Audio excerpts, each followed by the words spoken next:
Sometimes life tests us in the cruelest way, pulling the ground from under our feet exactly when we need a hug the most. Elena had always believed that love was the only currency that mattered. She grew up in a small house that smelled like wet earth and old books, watching the rough, calloused hands of her father, Arthur, as he spent his days tending other people's gardens. To the world, Arthur was just an old, quiet gardener, a man of few words and worn-out clothes. To Elena, he was a hero. He was the man who taught her that real wealth isn't what you own, but the peace you carry in your chest. When Elena met Marco, she thought she had found the safe harbor her father had always wanted for her. Marco was ambitious, polished, and spoke about the future with an intensity that dazzled her. They married under the warm sun of a spring afternoon. But Elena didn't know that beneath Marco's immaculate suit beat a heart that only understood the value of gold and never the weight of loyalty. Before we continue, if stories like this move you, stories about betrayal, resilience, and the kind of justice life delivers when no one expects it, take a second to like this video and subscribe. Now, let's go back to the moment Elena's life began to break, and the truth her father had hidden for decades began to surface. The tragedy started to take shape on a gray Tuesday, when Arthur's tired heart finally stopped. Elena felt as if part of her own soul had been torn away. She was 5 months pregnant, carrying in her womb the child of a love she believed was unshakable. At her father's funeral, everything was painfully simple. There were no lavish flower arrangements, only a few neighbors and the respectful silence of people who had known Arthur's kindness. Marco, however, couldn't hide his impatience. His eyes kept drifting to his watch, to the mud that clung to his shoes, and to Elena, whose eyes were swollen from crying until there was nothing left inside her. To Marco, Arthur's death wasn't just a family loss. It was the end of a usefulness. He had always despised his father-in-law, calling him behind Elena's back that failed old man. Secretly, Marco had hoped Arthur was hiding savings somewhere. But when he saw the humble house and the old tools, his greed hardened into a cold, calculated contempt. Only 3 days after the burial, while the scent of dried flowers still lingered in the living room, Marco did the unthinkable. He didn't offer Elena a shoulder to cry on. Instead, he placed a leather folder on the dining table. Elena, one hand resting protectively on her belly, stared at the papers and then at her husband, confused and hollow. Marco's voice was sharp, stripped of any trace of tenderness. He said life was too short to be lived in mediocrity.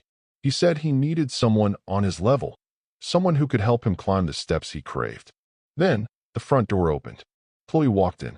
She was Elena's opposite, dressed in expensive silk, wearing an overpowering perfume, and smiling like someone who had already won before the fight even started. Marco confessed he and Chloe had been together for months. And now, with the death of Elena's poor father, there was no reason to keep up appearances. He demanded a divorce, and he ordered Elena out of the house that very night. The pain Elena felt wasn't only betrayal. It was the realization that the man she had planned to raise her child with had never truly existed. Outside, a thin rain began to fall. Elena gathered what she could into 2 old suitcases. In the kitchen, Marco and Chloe popped champagne and toasted, laughing, clinking glasses, while Elena crossed the doorway and felt the night cold seep into her bones. She had nowhere to go, except the only inheritance her father had left her, a small, isolated wooden cabin where Arthur had spent his final years. On the bus ride there, Elena wrapped both arms around her belly. The baby gave a soft kick, gentle, innocent, and she wondered how she would survive. She felt small, betrayed, deeply wronged by a world that had taken her father and, in the same breath, taken her marriage. But the moment she stepped into Arthur's cabin, the scent of lavender and old wood surrounded her like a goodbye embrace. That night, unable to sleep, Elena began sorting through her father's belongings. She moved slowly, as if touching his things could bring him back, or at least keep him close for another minute. Deep inside an old wardrobe, hidden behind heavy wool coats, she found a locked metal box. Next to it sat an envelope, a letter. Arthur's handwriting was firm and elegant, nothing like the rough image the world had of him. Elena's hands trembled as she opened it. The words blurred, dancing behind her tear-filled eyes. "My dear Elena," the letter began, "the world is a place where appearances often hide the truth. I lived as a simple man to ensure that the people around you would love you for who you are, not for what you have. I saw Marco's eyes, and I prayed I was wrong. But my time ended before I could protect you from your own choice." Elena's heart began to race. She opened the metal box. Inside were not only keepsakes, but a golden key and a stack of international banking documents. Elena stared at them, her breath caught in her throat. Her father's voice, his quiet lessons, his warnings, his gentle wisdom, echoed inside her like thunder. At dawn, Elena followed the instructions in the letter and went to the most prestigious law firm in the city, the kind of place Marco had always dreamed of entering but had never been invited into. When Elena said her name, the staff's posture changed instantly. Faces tightened with attention, voices softened with respect. She was escorted into a private room where an elderly, distinguished man waited, his eyes wet with emotion, as if he had been holding back tears for years. He revealed the truth Arthur had kept hidden for decades. Arthur was not just a gardener. Arthur was the founder of one of the largest financial conglomerates in the world, a trillionaire who chose to live in secrecy after the death of his wife, determined to raise Elena far from the vanity and greed that money attracts like a flame attracts moths. Elena was the sole heir to a fortune that could buy entire cities. Yet in that moment, all she felt was the crushing weight of her father's wisdom. He hadn't hidden the truth to control her. He had hidden it to protect her, so she would be loved for her heart, not hunted for her inheritance.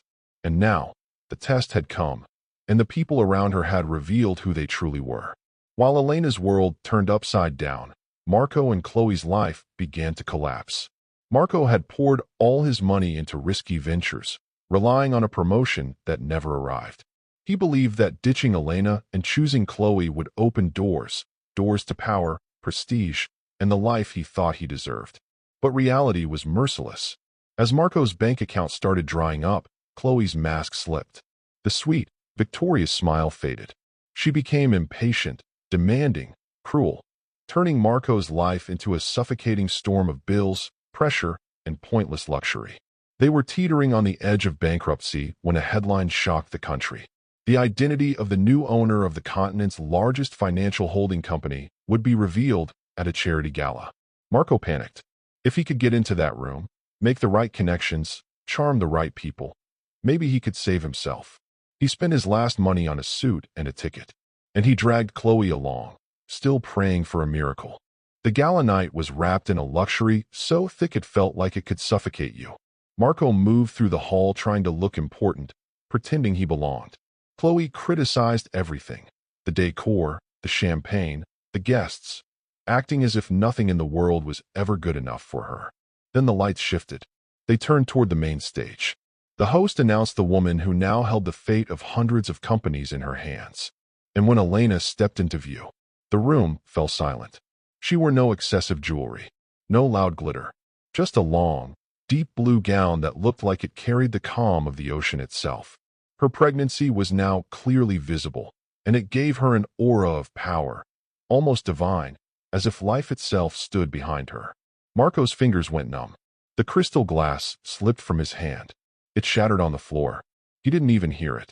The shock stole his breath. That was the woman he had thrown out into the rain.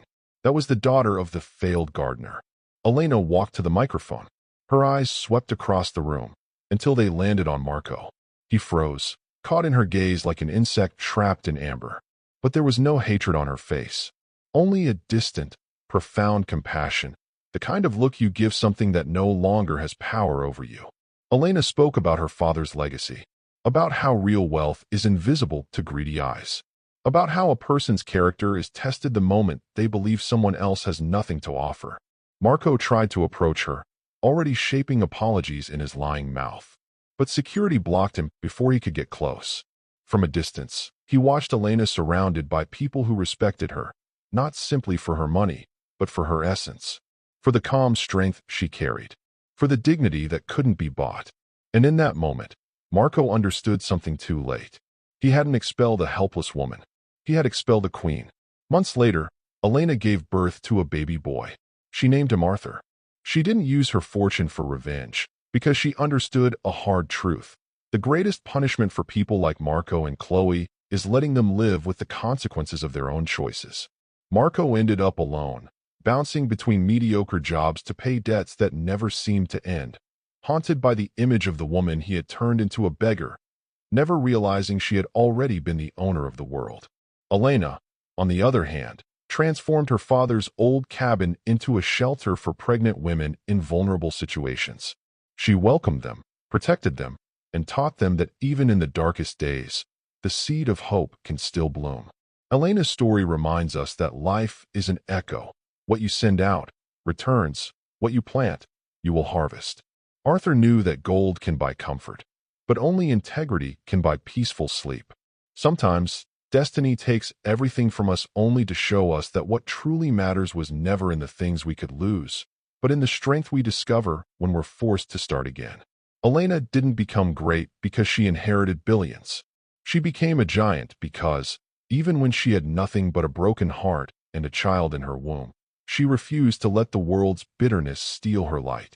Have you ever felt like life was unfair to you? Like people only value you for what you can provide? Remember Elena and her father Arthur.